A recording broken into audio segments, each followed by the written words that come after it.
In the late 1930s to the mid-1940s, a man by the name of Adolf Hitler ruled over Germany as the leader of the Nazi movement. He was a harsh dictator who held a tight grip on his citizens through his persuasive speeches and moving voice. His speeches provoked millions. Whether it be good or bad, he had an effect. War broke out and casualties followed throughout Europe and Asia.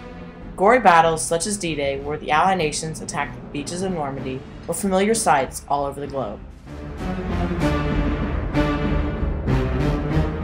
The Yalta Conference, named after the location that held it from February 4th to February 11th, was a meeting where the Big Three, known as Franklin D. Roosevelt, Winston Churchill, and Joseph Stalin, met to divide the conquered Germany amongst themselves into the American, British, Russian, and French zones.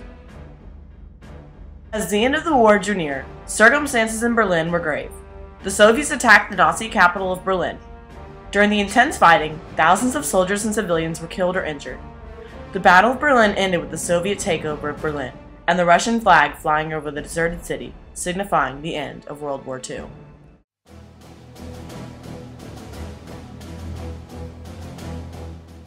Adolf Hitler, freeing capture from the Allied nations, committed suicide.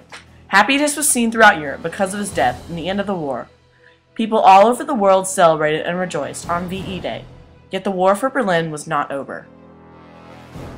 A document signed by the German Supreme Commander declared the surrender of Germany to the Allied forces.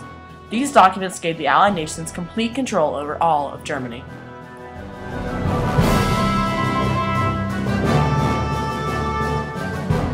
Later, the Potsdam Conference, held from July 16 to August 2 in 1945, was a meeting where Joseph Stalin, Winston Churchill, and Harry S. Truman met to take the same principle clarified at the Yalta Conference and divide Germany.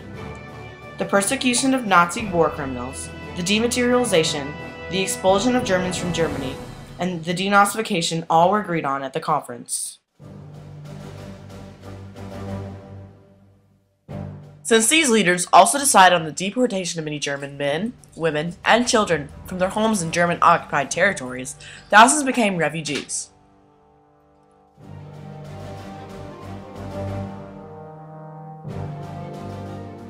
In addition, they agreed on the total dematerialization of Germany by destroying many factories, which were Germany's main economic base.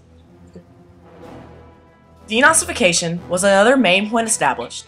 It was the removal of all Nazi paraphernalia, from books, street signs, and other types of media.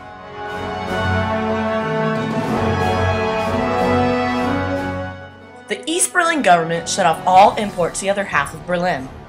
This put West Berlin into a huge food shortage, so people protested the shortage. Eventually, other countries helped out by airlifting supplies into the democratic Germany. This is also known as the Berlin Airlift.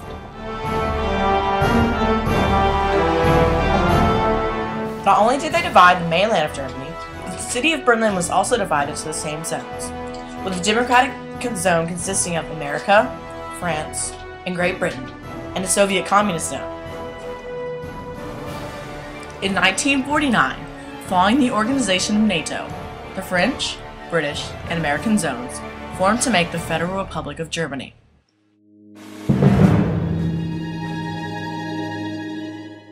The Federal Republic of Germany, or West Germany, was a member of the NATO, or the North Atlantic Treaty Organization, which protected the GDR if it was ever attacked.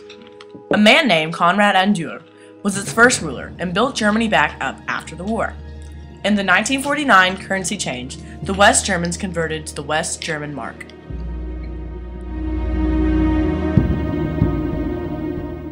The Soviet part of Germany was also known as the German Democratic Republic. Ironically, it was a communist nation that was primarily ruled by William Peck and Otto Grinwald. In the currency change, East Germany converted to the East German mark.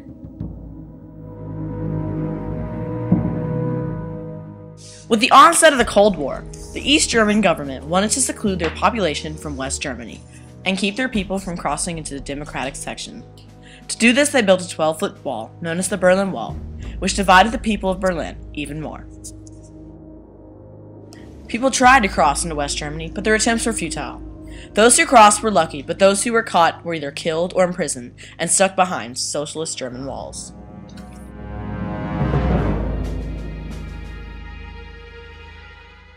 However, some found loopholes in the system and found ways to leave. This caused a huge flock of people fleeing from East Germany to West Germany. When the Berlin Wall was finished in 1963, John F. Kennedy came to visit the newly built structure.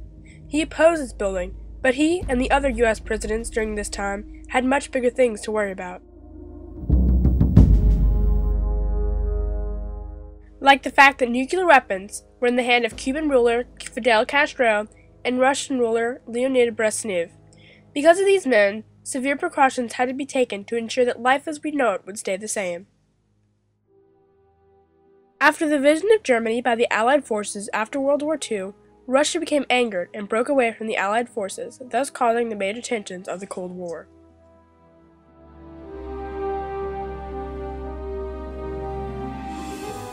The Cold War was all about the fight against communism in countries like Cuba, Vietnam, Russia, and North Korea.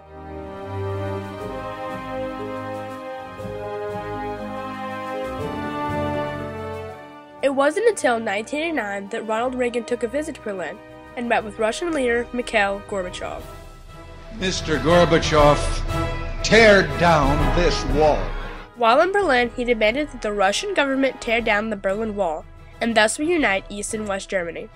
They did tear down the wall with the help of many German citizens who wanted a better life for themselves and their children. Germany was finally a whole country again, and celebration was seen all over.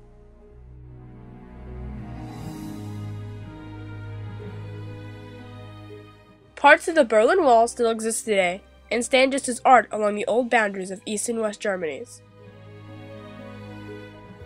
Today, Germany is a somewhat normal country that has joined the ranks of most European nations. They are under democratic rule under President Christian Wolff. However, this will never erase their past as a once divided Germany.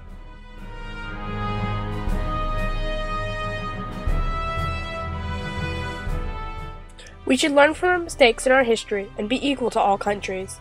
We do this by creating organizations like the United Nations and NATO that protect a country and its government's rights, so no country will have the same issues as divided Germany.